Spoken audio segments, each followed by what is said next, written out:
It's the Mike Calta Show.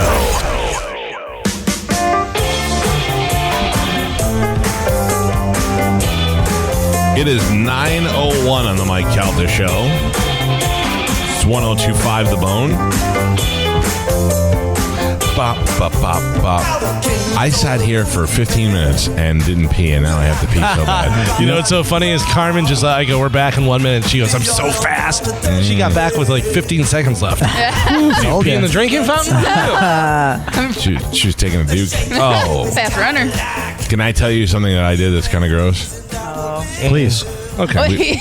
We went on a road trip, and we had to stop at a disgusting gas station that smelled like fried food and all that when you walk in. It wasn't like a racetrack or a Wawa or something. It was just some mom and pop disgusting place where they get mad at you when you walk in. You're like, how you doing? They're like, Oh. They're about to close. Yeah. My daughter was younger, and she had to pee really bad, and I don't ever let her go into a bathroom by herself. So I took her in the men's room, which is one toilet stall. I mean, one toilet room. But I took her in the men's room with me, and then she's like, I gotta go. I'm like, I gotta go. And she's like, I really have to go. And I go, Daddy really has to go. And then I'm like, well, Daddy can kind of hold it. I don't want her to pee her pants. So she went. And then while she was going, I could not wait anymore. So I utilized the sink. Oh, that's and gross. my daughter thought that was the funniest thing. She Carmen, can I just tell you something? It is gross. And I wouldn't do that like in a Chili's or something like that. But this was the most disgusting sink I ever had. And you know my rule. I only wash my hands when I leave the bathroom for number one, if the bathroom is cleaner than my pee-pee. If it's not cleaner than my pee-pee, dirtier then I don't. than No. What I'm saying is, like, I won't go to a sink and touch that sink. Because you want to get out of I'd there. rather have my pee-pee on my hand than the dirty sink on my hand. Right. You know what I'm saying? Yeah, but you said you only wash your hands if the bathroom is cleaner than your pee-pee. Got it backwards. No, he's right, because if I'm you right. go into a dirty truck stop, you don't want to touch I'm not touching their anything. sink. Oh, you don't want to wash your hands. Okay, I'd rather have the remnants of my pee-pee on me than the remnants of that gas station. So you're just dirty either way. Right. So this thing had the sink was cracked. It was broken. It had no soap and no towels in there. And I was like, I'm just using it. And I did. Now, every time I take my daughter to the bathroom, now she's 9, she goes, you going to go in the sink? I go, no, I'm not going to go in the sink. It's not happening now. Well, I'm sorry. I'm talking about this in front of a guest. We have a guest in the studio named Andy Signore. Andy, have you peed in the sink? He can. Oh, you know what? I don't think you're thinking of. Say hi, Andy. Hello. Welcome. Hey, much better. Thanks for having me. Andy has a website called Popcorn Planet, which you can check out on YouTube and everywhere else. And Andy is a pop culture guy, and most recently has been following and commenting and updating on the Johnny Depp Amber Heard trial. Now, do you decide? Well, we'll get to why you have a little bit of a vested interest in this story, but do you look at like what's next on your thing that you would cover? Like now, like what are you looking at for the future? Well, I mean, the Johnny Depp one was one we covered through the UK trial, so that was one we knew was Okay, so coming. you were prepared for that, and that's yeah. why I think it did well, is because I knew a lot of the evidence coming in. I knew a lot of the experts. Now, let me interrupt you for a second. Yeah. I will tell you. So, I watched some of it in the studio after the show because it was on every day. Yeah. And we loved it. It was fun. But I'm not sitting around in my living room watching it. So I did, later on in the day, go to YouTube and would just watch highlights on YouTube of the good stuff. So you guys took that and really capitalized on that. Yeah, I mean, there were a lot of channels that just watched the trial and commented, and they did great, and no disrespect. I knew there were going to be so much of that I thought, how can I make something more, just better and make a better show? And so we decided to do a recap. And so at the end of every trial day, we would go live, and I had a team of volunteers and people who were stepped up because of the cause, and we would just edit the best of each witness, and then we'd put on an hour-long show after each trial day. So you would actually play the highlights and then talk about them? I was editing them literally while like a court TV kind of thing. It was hell, Mike. All through that trial, not only watching it, but the note taking and getting everybody and then editing it. So I really wanted to try and do like a broadcast thing after each trial day to give, because I knew everyone could, like you couldn't sit there and watch 8 hours. But I do want to know, and I do want to know all the funny parts. I want to know all the good I would stuff. do standalone videos of like the big moments, and then at the end, I started letting people know, like, join us after every trial day to get your recaps, and it started blowing up. What was the biggest thing of interest in there? Because there were a lot of moments. There were moments where They made, that one guy from TMZ made their lawyer look stupid. Oh, there was God. time where Johnny was laughing. There was that weird guy that kept doing the mouth thing on there. Dr. Spiegel, yes. Yeah, like what was the thing that people flipped for the most? I mean, there's so many. The poop on Yeah. the bed is Oh, the clearly poop on what the bed, everybody yeah. is talking about. That was the moment. I mean, there were so many throughout. I mean, I think. Did she poop on the bed, you think? I think a lot of theories. I think the one I think I agree the most to is someone pooped in the toilet and then they took it out of the toilet and That's placed even it on the worse. bed. That's even out. crazier. Yeah. Because I just can't. As much as I do think she's a psychopath, I'll say it. I don't think she would have squatted on the bed and done it in front of everybody else. And if she did, I would watch that.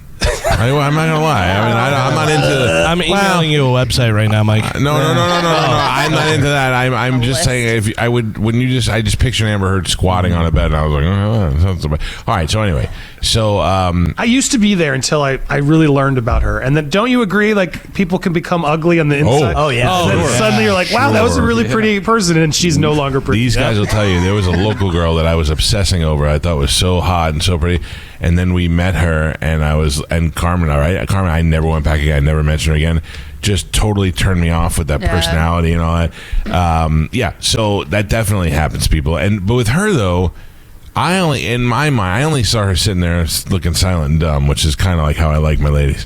So I didn't mind her so much. She still just sat there and looked pretty. That lawyer though was just horrendous. Like, what do you think the thought process Elaine. was there? You're talking about Elaine, her lawyer. Yes, her lawyer. Like, yeah, because Johnny's lawyer was pretty hot. Yeah. But like, okay, so I've been in the court before, and when you hire a lawyer, of course, I have Dominic Ferriello, the great Astrodom, as my immediate lawyer for things that are.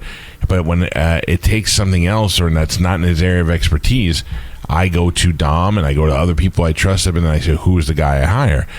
What did she do? Did she go to Craigslist? Did she go? That's what everybody's saying. Like, she just got the. I mean, I've seen my lawyers be better lawyers than that. My stepmother is a lawyer. I've seen her be brilliant compared to what this woman was doing. I could imagine my stepmother stepping in at the last minute and doing a better job than this woman did. Well, I think it's telling of like that. Look who the client was, right? Because they had to defend her, and the reality with Amber was like she was a very difficult client. Yeah. And so it's like, I'm mad at Elaine now. I wasn't mad at Elaine or Rottenborn, her lawyers, during, because they're doing their job. Amber was giving them Post-it notes through the whole. We got videos of it. Just, Yeah. And I'm sure they were the dummest Post-it notes. Like, he's lying. Like, Yeah, but how is that helpful when you're a lawyer? You know? Listen, though, when you go to court like that and you're there, your lawyer tells you. Like, I remember I went one time. They gave me a pad and a paper, and they say anything they're saying that's a lie or contradicting, write it down and tell us. So they do ask for that. Although God knows what she was writing on there. I'd love to see that. We did a video where we noticed she was ghostwriting. She literally really? didn't Oh, put the pen to paper. Yeah. So we caught her like not writing anything, That's fake funny. writing. So I think that was what people gravitated to, is just the testimony of her is really where, for me, it switched the most. I had heard the audio tapes. I imagine you had heard the audio tapes. Yes. And it was That's really where telling. she sounded like a psychopath. Yeah, and not letting him leave arguments, like really gaslighting him to a degree, and just it was crazy. Like, it just was like I felt uncomfortable. And what really I think pivoted our coverage and what I think the narrative switched was when she took the stand, and we just didn't believe her. And it wasn't about like I want to believe women, I get it, but I'll explain why I don't soon.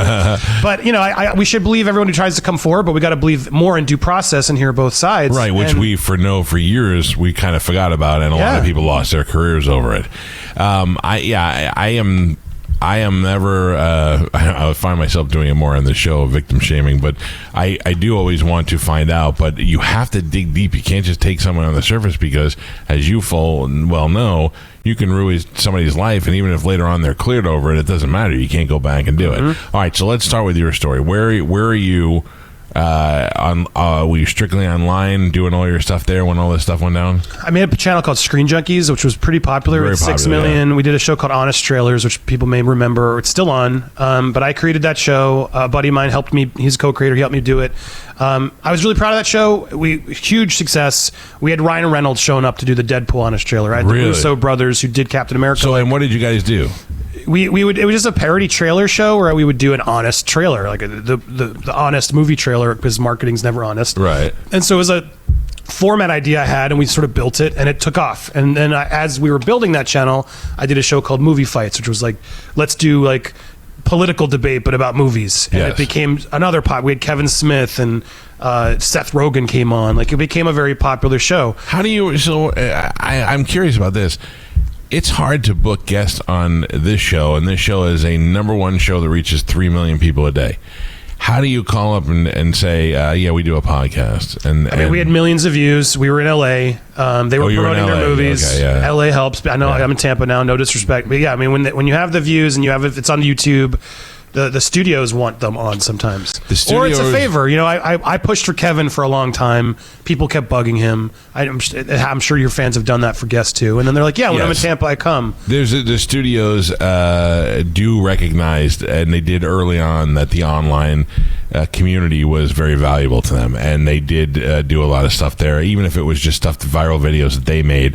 They realized early on that was great for marketing and probably way cheaper. Yeah, no one came just because. They came because they were promoting, or someone I knew hooked me up. Like Elijah Wood, I took forever to get him, but we got him on to debate Best Lord of the Rings movie, which was so fun because he's a nerd. That's a great view.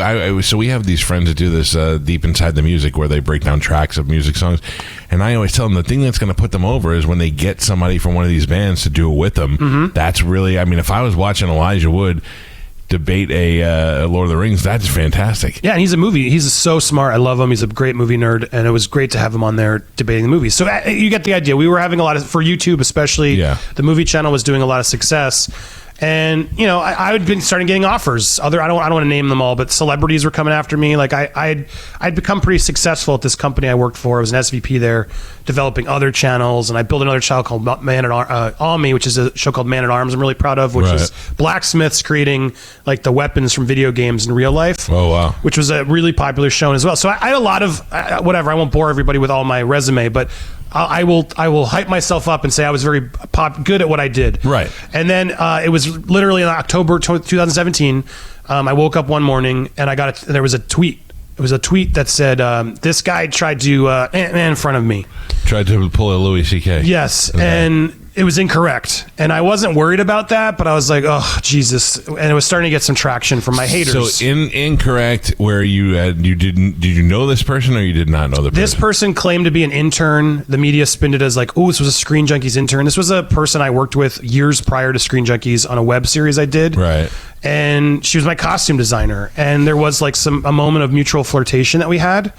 Like me, and I'm going to own up what I did, but in this situation, it was a stupid. She showed me some burlesque photos, right? And I was like, yeah, of her. So, okay, right away, that's to me. Yes, so I don't know if there was nudity or there was definitely almost nudity. Okay, so hey, Andy, let's look at these naked pictures. Yeah, and granted, now my problem is I was married. I've owned that up, and I'll own it as I tell the story. So I am married, and I am very interested in looking at naked pictures of other women, and my wife, for the most part, doesn't care about it. She finds it gross. My wife did. She cared if you just looked at pictures. Yeah, she wouldn't. She wasn't cool with. She wouldn't have been cool with the activities I was, just the way I was speaking and things. Yeah, I mean, I get that, but that I think is a personal thing between you and your wife. Like, correct. No one's business. Right. Exactly. It's nobody's business. That's why. Last night, I was sitting on the couch and some girl had a thing on Snapchat. And I looked at my wife, and I showed it to her, and she goes, "Gross." And that's it. That's the extent of our. That's it. Okay, so you're flirting with this girl, the burlesque girl, who barely. This girl was nothing to me. Nothing. There was nothing there. It was someone, we had actually moved on from that weird moment and kept working. We did a show together, like a very limited YouTube show. I did nothing massively popular. Years pass. The real accuser, met her somehow. They connected stories, and this other accuser, April, came forward and then said on Twitter that I attempted to assault her on multiple occasions. Sexually assault her. Yes, and that's when it hit the fan. When there's one, there's one. When there's two, there's fire. Correct. And so, backstory: she had come to my employer and lobbed this complaint. So the head HR, legal, all of them came talk to me, and I'm like, whoa!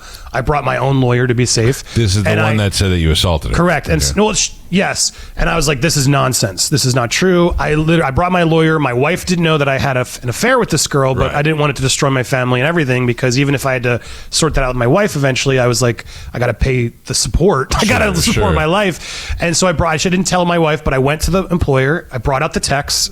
I showed this woman's not being honest. So they believed me. Let me ask you this, not knowing anything.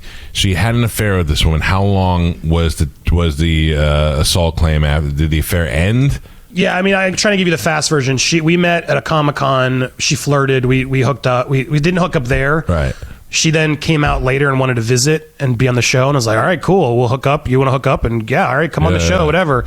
And so she was a big fan of all your work and everything. Well, the short version is I then told her, hey, go hook up with our board engineer because he was slipping in her DMs and wanted to be with her next. Right. Idiot me. Like, that's what the downfall was, because I think she didn't want to be the sloppy seconds. And then she had to lie to him that, oh, well, I wasn't with him. He forced it. Yeah. And so that's when stuff really hit the fan. But it's an important part of the story is my work knew. Yeah. My work knew. I showed them a text. They were okay. They believed me. Things changed when the day after Ashley Judge spoke about Weinstein and these women went public. Everything went out the window. It didn't matter what was true, what was real. Different world the next day. And they immediately, why didn't they do anything? They knew. Oh my God! And April spun it and knew she could spin it, like I think Amber Heard's doing. Yeah. She spun it in a way to her advantage. And she literally was like, if any woman has anything to say about Andy, come forward. We will believe you now. And people were coming forward like, I was a writer there, a freelancer, and Andy farted on me once. Like, that's literally how it started. It was wild, but I can't explain it. I was trending everywhere, and I was nobody. Like, I was somebody, and you had your niche of success and popularity. Yeah, but now to be like the trending on Twitter, and my photos there, and they pick the darkest photo, most menacing photo they can find. And this is just one girl making this claim. Now the other girl, the burlesque girl, she didn't have any merit. You didn't have a sexual, physical relationship with her. And she just claimed I was creepy. Like, there was nothing, like, if that had just come forward, we would have moved on. But she claimed that you masturbated in front of her. I wanted to. That you want. Yes. Now, how does she know you wanted to? Did she say you asked her if you could do that? Exactly. And I talk about it in my video I post. I really don't even know what she's talking about. It was just I don't know. Maybe she was uncomfortable because I was married, and then she tried to change it. I still can't figure out her motives either, but she clearly, I just think she was also unhappy in her profession, like didn't get anywhere with it. I don't know. I don't want to shame. It is what it is. I'm frustrated with her. I'm more frustrated with the other girl who literally was like, he tried to assault me, which never happened. And I had texts that were like, come back to the room. It was pretty clearly egregious. She was happy with with what you guys were doing.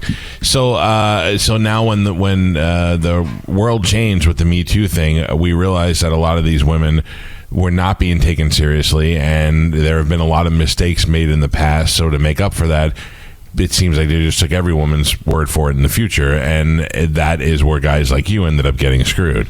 Yeah. So when it makes its way to Twitter, how soon until your wife starts hearing about this? I don't know. I mean, I had to tell her before she woke up. It was a really, and I try not to talk about the marriage parts of it, just because I don't want to get her re-involved in the story. Look, I cheated on my wife with multiple people. I was a scumbag when I did that. I was. Well, you seem like a young guy. How old are you? Yeah, I'm not a young guy, but thank you. I'm 42. You're 42 now, but how long ago was all this stuff going down?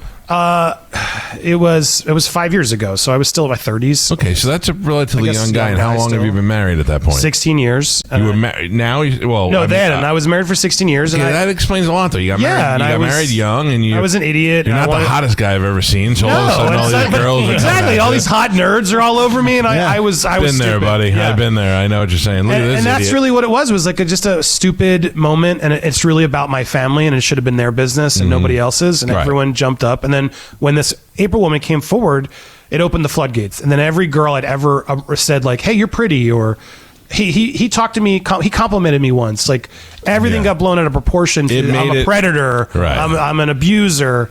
And that's what destroyed my career at the time. Gio said you kissed him in the driveway. Yeah, I tried. Yeah, I'm jealous. So now, as far as legally, was there any more investigation into whether or not you had actually assaulted her by the law at that point, or did all that stuff go away? I was never charged with anything. It was all Twitter charges, which is what's so scary about the world we live in. You could just say anything. Yeah, and so there was nothing. And so I hired a lawyer, and they knew my contract, and they knew the evidence, and we pursued it. And I won a settlement. I can't really get into the details, but I won a settlement. And Defy got shut down later at Karma. And I got to then, part of that settlement was like, I'm going to be able to release all the evidence and talk about that. Right. And so I did. It took a while. It was a really dark period. If I hadn't had my son, I really think I would have checked out. Like, everybody turned on me. Yeah. They say that, like, you'll learn who your friends are, but it's a dark lesson to learn. So we were talking about that earlier in the show. Who's going to turn on you first? Yeah, we all know it's Spanish. No way. 100%. What were you going to say? No, I was saying a lot of those people were people that you had brought into the business to begin with and helped them, build their own careers. They just totally crapped on you. I've stopped caring, Mike, and it's like there's a guy, Dan, who hates when I bring it up, but I literally, the girl he's with now tried to hook up with me and wanted him. And I connected them. Yeah. This is a guy, I've given him his girlfriend, his job, like everything, thanks to me and my backing of him and supporting of him. And I thought we were friends. And I guess because his girl feels embarrassed. So what is they all turned. What do you mean they turned? Like they won't be your friend anymore, or they went like with and said, him, "Hey, we saw Andy do some weird stuff." Yeah, I mean, look, it's a whole question of did I abuse my power? Like, was I using the fans should I have done that, even if I was single, right? Well, but let's rephrase that. I don't know. I don't think that if you have sex with a fan, you are using a fan. In a way, you're being used. Like, correct. They don't know you. They see you as a personality, and they want to get closer to you. And then you say, okay, well, that doesn't make you using them. Now, employees and people that work for you that may be in a position where they feel like if I don't do something, those are the people that have to that may have a case. Did you ever force any employees to take out the trash at your home? No. But you just said it. That was the line, right? Did I force any employees or any fans to do anything for anything else? I think that is the line. I think, and I got the line's even blurrier than that. It is. For me, that's my line. You don't have to force them, but if you can imply that there is some sort of negative karma that's going to come back on them if they don't, that's really all you need at this point. Imply they need to clean up the garage outside. Right. There's a guest coming the next day. Dude, I'm doing this of my own free will, Joe. You suggest things in the air and they just get done. So that's where it makes it difficult, because now in your mind you're like, that was a pure suggestion that I was making, but they can take it and make it evil. I mean, the funny thing about Louis C.K. is Louis, after his first tour back, after his whole deal was, he got up on stage, I saw him, and he goes, so let me just say, if you ask somebody if you can masturbate in front of them, and if they say yes, still don't do it. Because he was like, I don't know, what more can I have done? I didn't ask them to touch me. I didn't want to touch them. I did my own thing and asked them if it was okay, and they all said yes. And then, maybe a little weird. That's an interesting debate, because there's one writer who's someone who, because I think Louis should get his life back, of course. Yeah. But there was one writer who was like, well, I felt like I had to say yes, because why? I worked for him. Yeah. And if I said no, was he going to, tell me I'm wrong? And that's the line that really challenged me, because I'm like, I hear that side. I can sort of see where that's coming from, but at the same time, I'd want to talk more to Louis. Like, is she being honest? Like, was she more flirty? Like, what was the? But even there's if so she much was, nuance that I don't know. Even if she was, that whole feeling, who's to say? There's no example to point out where you say, well, Louis liked this girl and she didn't do anything, and now he won't put her in any movies. Like, there's nobody stepping forward and saying that. There's no. Right. And I hope if MeToo proved anything, it's like, say no. Yeah. And if someone punishes you for saying no, expose them. That's really what we should be exposing. Yeah. So as a result, you pretty much you bottomed out on this, because not only did you lose your job, but I moved to Tampa. You moved to Tampa. You came here where all rejected men. Hollywood to Tampa, baby. I gotta say, I've grown to love Tampa. I really didn't think I would like Tampa. What did you bring you here into this area? My ex had a family here, and I was like, you get to pick. I've destroyed everything. I'm not going to fight you on this one. And it was cheap. It was cheap then. My God. Yeah. God, I wish I bought a house then. I know you don't want to talk too much out of respect for your ex-wife and your kid, but I just want to know, was she devastated, or was she like, okay, did she feel that your marriage was not that good anymore? Like, was it hard to be? I gave her plenty of reasons to be devastated. Okay. Did you come clean about everything when you told her? I felt like I had. You didn't go with it was just one time. I did, and then I didn't, and then I had to, because I was like, I wanted to try and fix, or at least give her that, and I didn't want something else to come out. You know what I mean? At that point, I was extremely honest, but who's going to believe me when you just learned for 16 years you've been a cheater? Yeah. All right. So I can understand where she would be coming from on that. Yeah. So how do you start? No disrespect at all. No, she's got it. Look, we're telling one side of the story. I'm a scumbag, and I will always be a scumbag to her, and I understand that, and I will accept that. But at the same time, I've learned I have to move on and forgive myself as well. Yeah, and look, I guess you could have gone about it. You could have ended the marriage, but clearly, if you were doing this multiple times outside of it, doesn't necessarily make you. I don't think a scumbag. It makes you have to say, I'm not as happy in this marriage as I thought I was. Yeah, I mean, I think it makes me weak and selfish. That may be true. That may be true. Weak is something we all suffer from because we're penises. Human.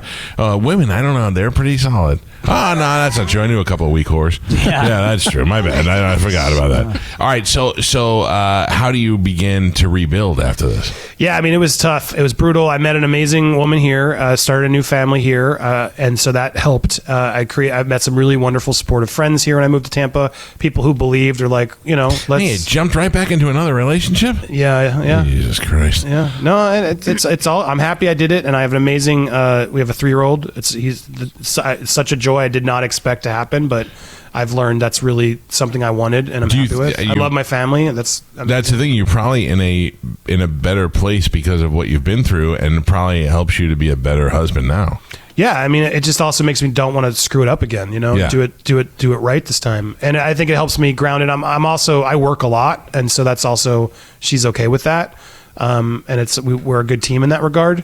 And I mean, that was part of the rebuilding. As the hardest thing, I just posted a video about it where I shared a moment that I never thought I was going to share, which was me debating when I go back online. Because I knew as soon as I go back online and face this annoying social media mob, they're going to rip me apart. And it's like, do I want to put myself through it? I'd sort of just think like, well, I guess I'm never making content again, which is I'm really good at. I'm never going to be online again, I guess, whatever. Maybe I'm going to be happier being off Twitter. And actually I was, but there was a point where I'm like, this is what I know how to do. This is how I know how to support my family. And so I chose to go back online and post my settlement, post my video.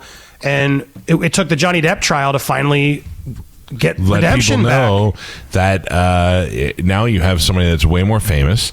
You have somebody who is, listen, it's funny because we talked about Kathy Griffin off the air calling Johnny Depp a booze bag. Ugh. Johnny Depp is a booze bag. Yeah. And he does drugs, admittly, and does all this stuff. He's a partier. Let's not shame that. Yes. Well, but exactly. There's a lot of alcohol. It's like, he's living a life a lot of us really are jealous of. I know a few booze bags. Yeah, Don't shame the booze bags. So to see this play out live and say, well, man, Johnny Depp seems like a good guy, but he's a booze bag, so maybe he did have moments where he was nuts and he hurt this woman and blah, blah, blah. And then there's very few people that walked away from that trial and went, yeah, Johnny Depp's a bad person. We all went, Johnny Depp got screwed on that. His reputation, he lost millions of dollars because of a psychotic woman who most likely made up lies about him. And we can say she did now. The jury is. Don't be nervous to say that, Mike. Oh, I'm not. Yeah, I'm not nervous. But yeah, I get you said allegedly, but no, the jury said she did. She did. Yeah. So we have to understand that although there are plenty of people and women and men and all that who've been in a situation where they are 100% correct and they were abused and assaulted and put in uncomfortable situations, there are others who've seized that opportunity to advance their careers, to get into the spotlight, or may have been under the impression that something bad went down, and when in reality it did not. And I think that happens a lot more. I think because of what people see in the media, they go, "Oh, I was assaulted," or "I was abused." And you're like, you weren't abused. Like all these young kids say, "I was abused when I was a kid." You weren't abused. Abused kids got lit cigarettes put out on them and beat up every night. Those are abused kids, or yelled at and told that they sucked. Those are abused kids, not a father who punished you one time. That's not being abused. So this trial shows that guys like you out there fell into the trap and were thankfully you were vindicated. Yeah, I mean, we can't believe all women. We have to believe everybody is really what the reality is. And we should believe women, but we should also believe men. And we should believe due process. Yeah, that's what this country is based on. The opportunity where if you are accused of something, to go through a trial and give yourself the opportunity to prove your innocence. However, we all also don't have Johnny Depp's bankroll. Yeah. So it makes it impossible sometimes for us to do that because Andy doesn't have, at least I don't know, $10 million in the bank he can waste on although Johnny had to sell his island, so he started poor Johnny. But I was going to say, you're so spot on, but I wasn't trying to call you out, but I want to make a point of, like, the media right now is trying to make it seem like he allegedly won, and I think it's so scary, the state of the culture war that's brewing, where it's like a jury of 7 heard the evidence, they did not believe her, they said she defamed him. Right. That is now what it is. Yeah. So the jury who sat there and listened to every ounce of testimony. And if you listen to the media right now, they are not accepting it. And like, well, he won he lost the UK trial, which was a farce. Yeah. We have to be careful out there. It's really, and I see I'm being called a misogynist, and I had a lot of. The one thing I wanted to say, sorry to hide it, but there was a moment where when she went on the stand, Amber Heard, I was really bothered, and one of our community people on Telegram in our Popcorn Planet community was like really sad, and she's like, as a victim, like, I'm really upset. And I was like, you know what? I'd love for you to call in if you're brave enough to share that story. And she did. And then I had dozens of women call in, and it brought me to tears listening to these women share their stories of abuse and actual victims.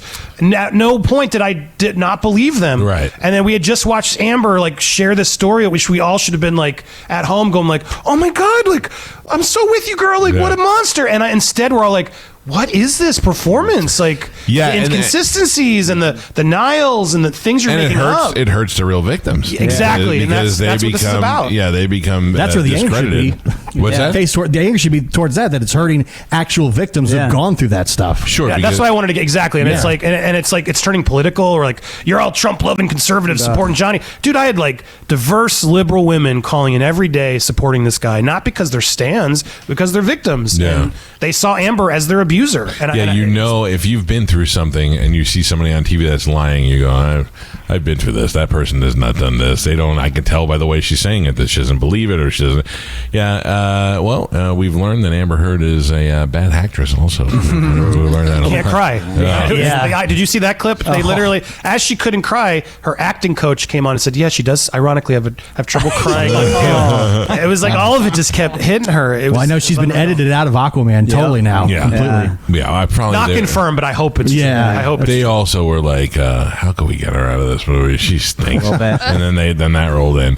Oh, damn it, I just lost my train of thought. So I love that the other lawyer's name was it Rottenbottom? Rottenborn, yeah. Rottenborn. And how Johnny kept using that when he thought it. Mr. Rottenborn. That I thought was funny. They had a good toe-to-toe. There was some fun moments. I don't think Rottenborn I just think he didn't want to be there, but he knew he had a job to do. Yeah. And I don't see him doing a publicity tour like Elaine's doing right now, trying to justify it. So I don't got a beef with him. I think you could just see on his face like, Johnny go against this America's favorite pirate. Johnny's attorney Camille. Now everybody's trying to discredit her by saying, well, obviously she must have slept with Johnny, and that's why they've got like a romantic relationship. In the meantime, she totally owned these other attorneys the entire time. Yeah, where does that come from? That everybody is assuming because she's pretty that they were having a relationship. Like, is there any other evidence to assume that? They were sharing candy. Yeah, they're Carmen. Sorry. Yeah. What were they doing? They were like sharing candy, and they held hands. Like, were they both licking a candy cane, or was it here? You want a Starburst? I'll have a Starburst. Basically that. Yeah. They were very touchy as well. Yeah. All right, I have a question. What about the cocaine? Yeah, I mean, did she do the cocaine or not? There was a moment through the stand where she got it. She sniffed her. Yeah. I didn't think that. I think what she was trying. Someone told me, a makeup person. I think she snorted something to make her cry, and it didn't work. For real? Because she's dead inside. That was the quote, and I was like, I believe that because I think that was more like. So you know what it's like to be dead inside. Yes, I do. That's so risky though, knowing you're on TV and everybody's watching you. If it's on the fingertips and you go like this, I guess. What was it, methane or something that the makeup said there is something she could have snorted to attempt to try to tear it up, force it out. I'm going to tell you right now, I watched it a bunch of times, and I'm a person that gets a runny nose in one nostril for some reason. And when I do that, I have to hold the one nostril and snort in the other one to try and get it to back up. And that's exactly what it looked like to me, that she was just kind of doing one of those. Yeah, but she's allegedly, I'll say this one. She knows how to snort. We had an actor, Stephen Crowley. I'm sure I can get him on your show too. Yeah. He was in Never Back Down with Amber, and he started telling the stories about her sniffing the stuff. She likes the white, which she's denied. Right? She's like, blah blah blah. But come on, I had so many sources reaching out to me telling me the truth about Amber and her drug use, the parties with Elon Musk. There was a lot of stuff that she just wanted to hide from the public. Little Tootski. Go Dusty. You know about Elon Musk's love child, right? With her, have you guys? Is that real? With her? So her child, Una. The speculation warning. That's what it was, as we say on my show. Elon's the father. They were fighting over frozen embryos. What? So why can't they just do a paternity test and get all the? They couldn't even get him to depose him. How are they going to get a paternity test from? Dude, that's true. He's flying off to space. Yeah. You can't get him out. That's true. That's why he's building a. I don't think can we get Mari to go over to test SpaceX? I didn't even think of that.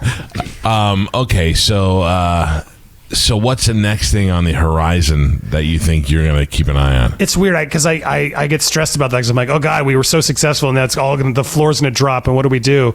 But my partner Jami always is telling me like, you never know. Like who would have thought Will Smith was going to go up there and slap Chris Rock? One of the greatest moments in the history of television. I can't tell you what's next because tomorrow, who knows what's going to happen? Well, I know you guys had O.J. Simpson will rob a bank. I don't know, and we'll be on again. You had a lot of great coverage when the Brian Laundrie thing went down. There was good stuff there. Yeah, I mean, we're covering the Alec Baldwin case. Like, that's on deck. Everyone wants me to cover Marilyn Manson. I don't know. Did you watch that show? The one that had the... what's it? Rachel Lee Cook? Evan Rachel Wood. True Blood? No. Phoenix thing. I have a friend who's just... she's adamant Marilyn's innocent. I've had her on. I hear her out. I just don't know. Even when I've heard it all, I just feel like there's some... I feel like and that is one of those situations where I'm like, I don't really trust either of them. I watched the show. I don't know him. I watched a show that was a documentary from her side, okay? And they went through the whole thing with her mother and how she was in a movie where she played a younger person who was sexually active, and that's when he was attracted to her. And it was just a lot of speculation and things to just say without backing it up. So then... her first big thing came, and she said they filmed the video, and in the video they were supposed to be having simulated sex, but he gave her some drugs beforehand that they had done drugs plenty of times together before, and then during the video shoot they had real sex, and that was and I'm like, how many times did you do drugs and have sex with this guy? Like that time was any different than the other ones?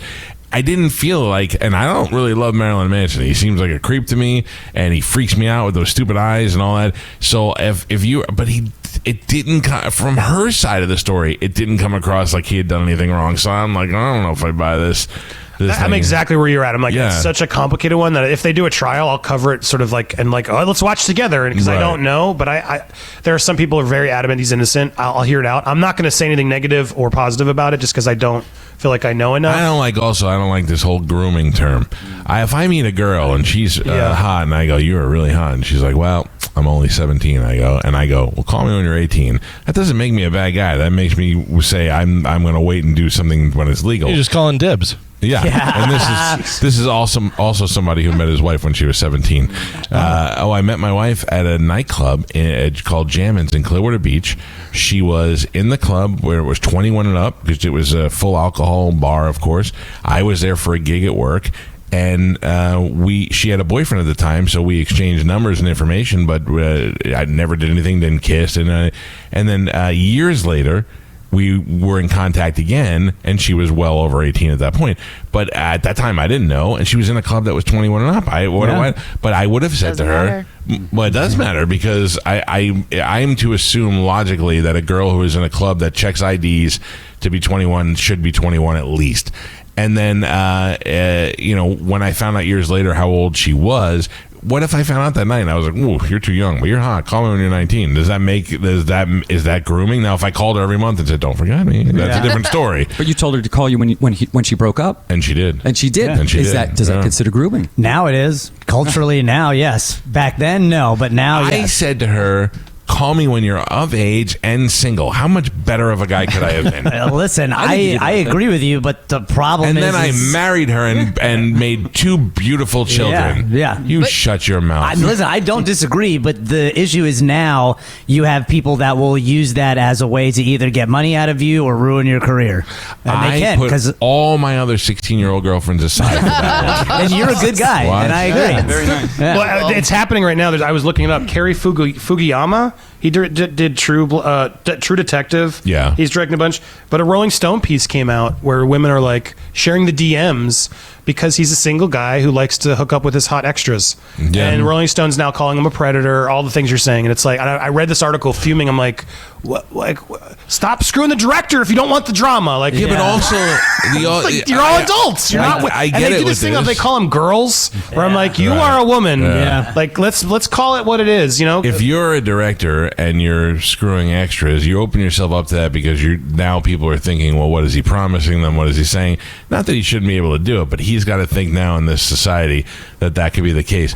But also, why did he want to be in entertainment? Why do rock stars want to be in? We're doing this because of meet girls. You know what I mean? yeah. And if it's consensual and they're adults, why is it our business? That's what's. If they're offering a job, like you said, then it's one thing. Right. If it's like, no, you got to suck, do this or whatever. If you want the part. You got me very nervous. What are you going to say? I got excited. It's like, ooh, he's gonna do it. That's how Carmen got this job. Let me tell you. Allegedly. Yeah. Well, the one I was gonna say, the one that we've covered, and I'm doing it again, which I'm curious your take, is the Michael Jackson case. What do you think of Michael Jackson, Mike? I have to tell you, as somebody who watched all of the new stuff and then the first round of the stuff, I mean, I think there's too many things. Once you heard about the Jesus juice and him showing them pictures of naked women and all that stuff, False. False Really? that never False. happened. Yeah, I wasn't there for any of this stuff, and I don't know. But that kind of stuff to me seems like something.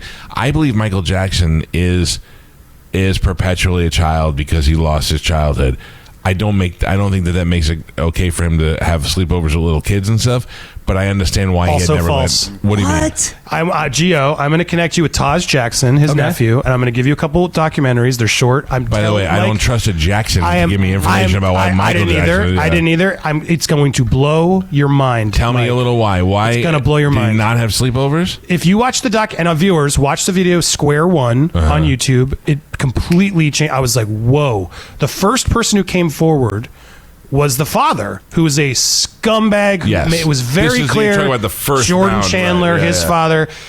That's what opened the floodgates. Every other case, I was always told by the media, it was like Johnny Depp in a way. Like when that person came forward, current affair, they were all like, "We'll pay you $500,000 if Michael touched you."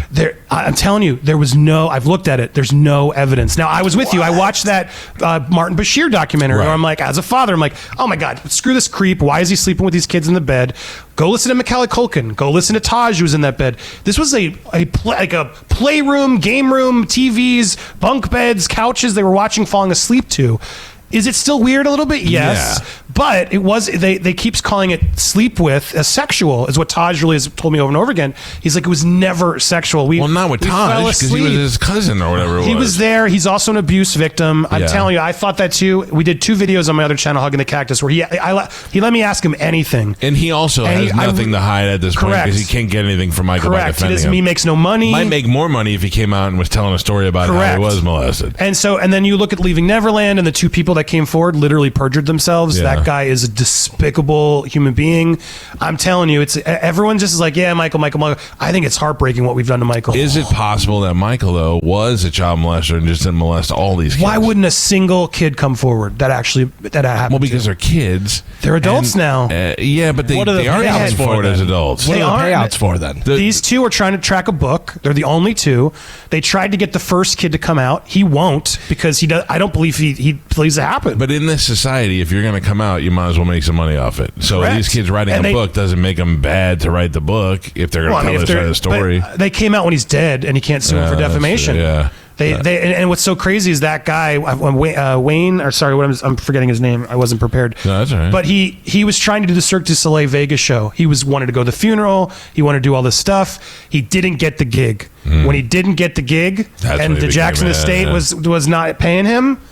Oh, I'm shopping a book. And then when the book didn't happen, Oh, Leaving Neverland. And then you want to know who helped with the Leaving Neverland and made it popular? Oprah. I want to start talking about Oprah and the shady stuff Oprah does.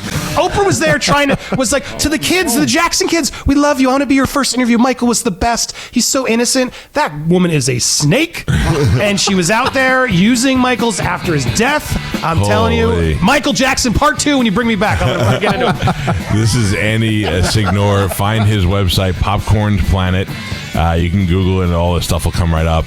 Pleasure to have you on. Good Pleasure to meet to be you. here. Thanks for having me. I do like to talk about these things, so we definitely would like to have you back on the show. Anytime, my man. We got to wrap it up, as you can see. We've talked once again for too long. Tomorrow is Thursday.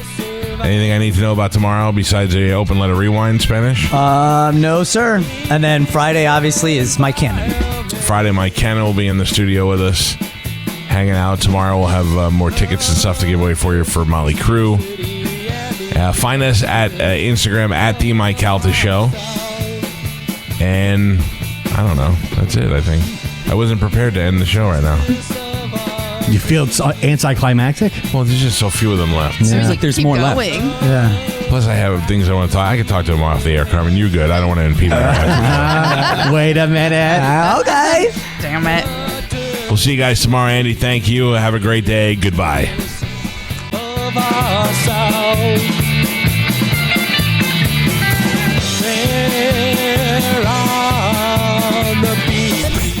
That's it. It's over. That's all for today. Thanks for listening to The Mike Calta Show.